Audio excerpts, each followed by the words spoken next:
It's a workshop about holding on to the things that give you strength and using them to confront the things that hold you back, or the things that are these larger forces that kind of weigh on you. So the reason we have them write about themselves as children, they write about themselves as children to figure out when it was they first realized that they were who they were in this society. And then they write about first they write about the community, they just describe it, right? What it looks like, how it is. Then they write about themselves as children, and understanding when they first got an inclination of how people saw that community, or how that community saw the rest of the world.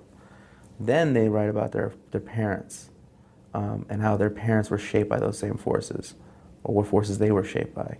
Because oftentimes we just think of our parents as we think of our parents as a mountain, or the sun, or stars, and not as people who are also shaped by things that are bigger than themselves. And then they write about themselves as adults and how they're going to shape the world.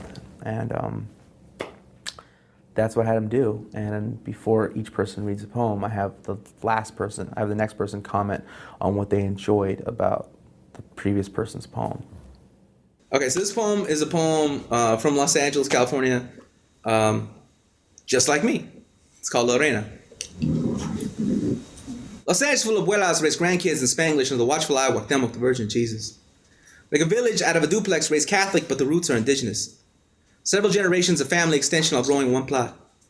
Hand-me-downs are shared roofs, rooms, and reflections. En la quech, porque mi casa es tu casa, and the Santi promises that's family living.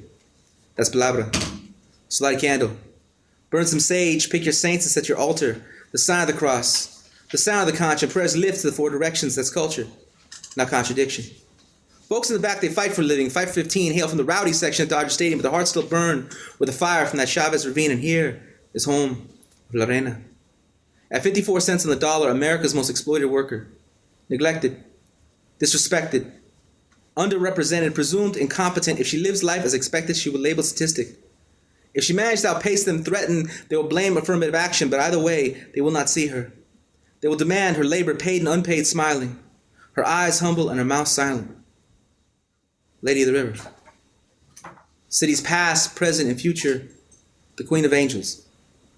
Invisible to those who float through lagoons, canyons, and cemeteries, whitewashing adobe through a series of fevered dreams connected by a bridge called her back to those who make demands.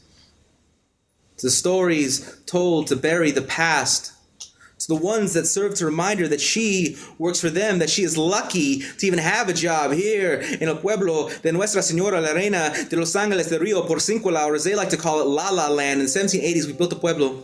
In the 1890s, in the brickyards of Montebello, we built one again. Only beaten and shot. Only for no Mexicans, no dogs. Only for a different set of rules, for a different set of schools. Only to be written out of the history of a city we founded as we were priced out of the homes of our mothers, as more and more of greater Los Angeles suddenly discovered. And this is the struggle of our forebears. One para pan, historia y tierra, hasta la victoria siempre. The struggle is real. La lucha sigue. La Reina de Los Ángeles on the front lines of every fight, holding it down, holding the better half of the sky, fighting for against gentrification, fighting. You've just listened to an audio clip from the Samuel Proctor Oral History Program's diverse collection of oral history interviews as part of our 50 Years, 50 Faces fundraising campaign. In the last 50 years since the program's founding in 1967, SPOHP has collected over 7,000 interviews, as well as provided equitable fieldwork opportunities for students. To support our program's mission to document the voices of people from all walks of life, visit our donation page through the link in the description, or visit our website at oral.history.ufl.edu. That's oral.history.ufl.edu. SPOHP. One community, many voices.